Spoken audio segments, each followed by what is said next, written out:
Assalamualaikum warahmatullahi wabarakatuh. Perkenalkan, nama saya Yunia Rika Kurniani dengan NIM 2241104020097. Jadi di sini saya akan menjawab UAS dari mata kuliah sumber belajar berbasis multimedia.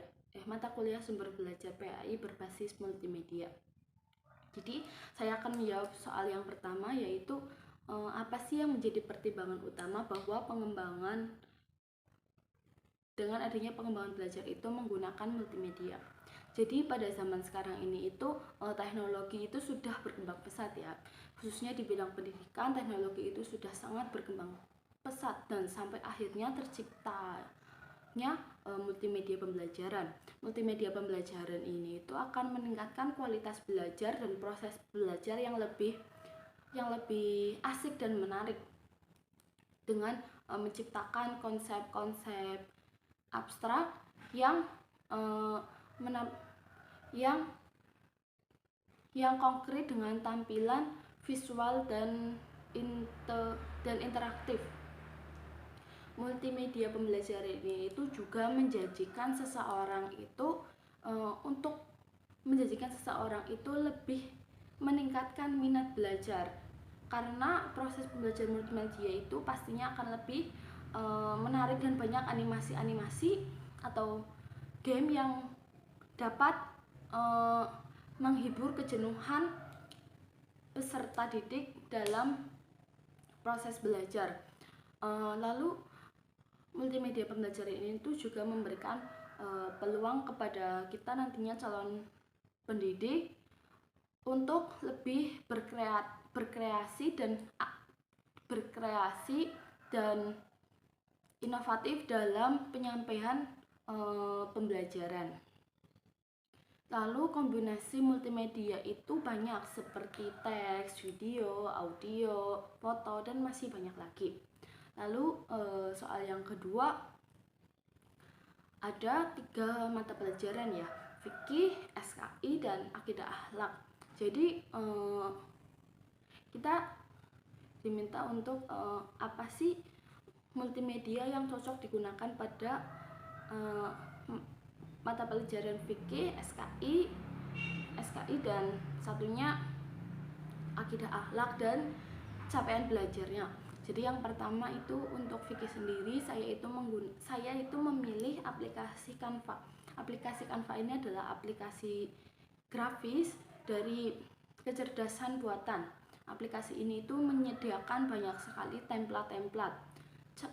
Cara penggunaannya, kita mendapatkan Canva itu baik di HP maupun di laptop.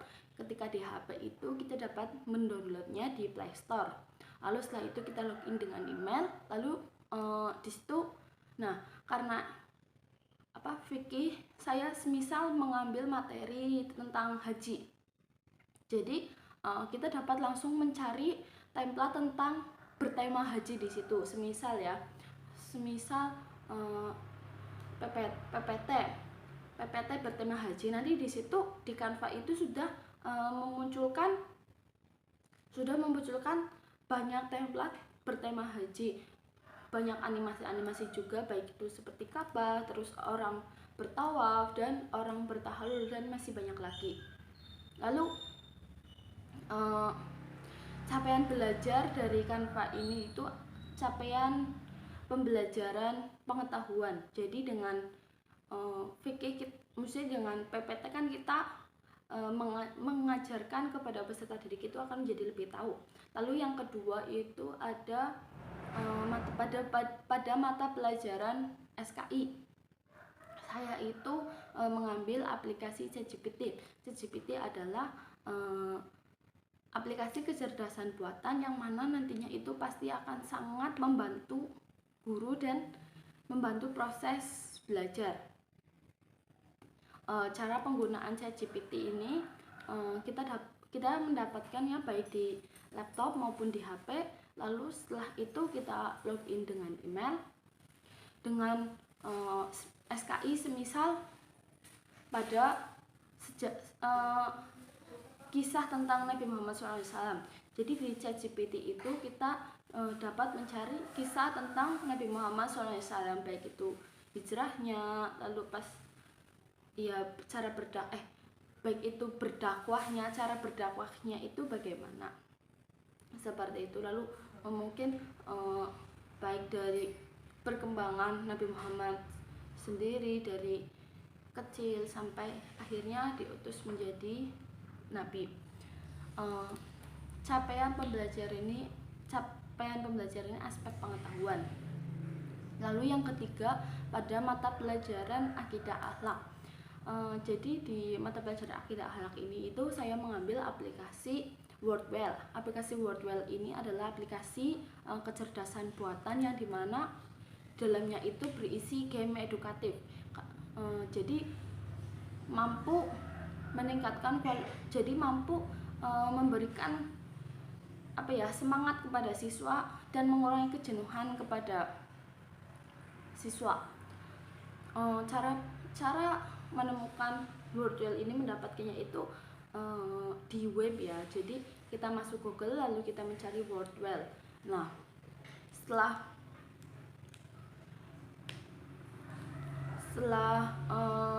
masuk ke Wordwell, lalu kita akan mendapatkan banyak sekali template game yang nantinya kita akan gunakan. Semisal pada materi akidah akhlak itu pada materi Asmaul Husna ya. Pada materi Asmaul Husna kita memilih puzzle. Jadi kita menyocokkan antara Arab dan artinya. Semisal Ar-Rahman Maha Pengasih, seperti itu. Lalu soal yang aspek pencapaiannya itu aspek keterampilan. Karena siswa itu dilatih untuk mencocokkan mana yang sesuai, seperti itu. Lalu yang ketiga itu ada pengertian AI, terus karakteristik AI dan manfaat AI sendiri. AI itu adalah kecerdasan buatan yang dikembangkan pada sistem komputer, dengan bantuan kecerdasan manusia juga. Karakteristik AI sendiri itu pemahaman bahasa,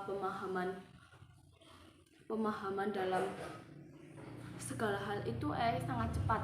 Jadi AI juga dapat bergerak cepat, lalu fleksibel dan efisien, dan masih banyak lagi. Lalu AI dalam pendidikan.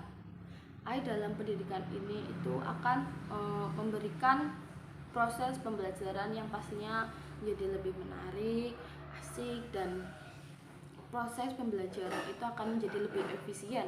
Karena dengan adanya AI ini itu akan sudah menciptakan banyak sekali khususnya kayak animasi itu kan, yang pastinya itu nantinya akan mengurangi kejenuhan siswa dalam belajar. Seperti AI ini pada edukasi game ya. Pada edukasi game siswa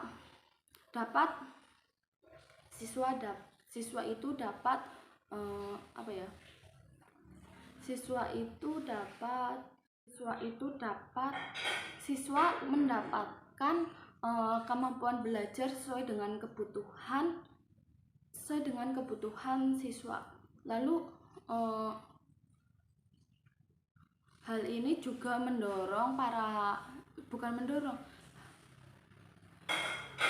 AI itu dapat memberikan peluang kepada calon pendidik, karena AI itu sangat membantu baik untuk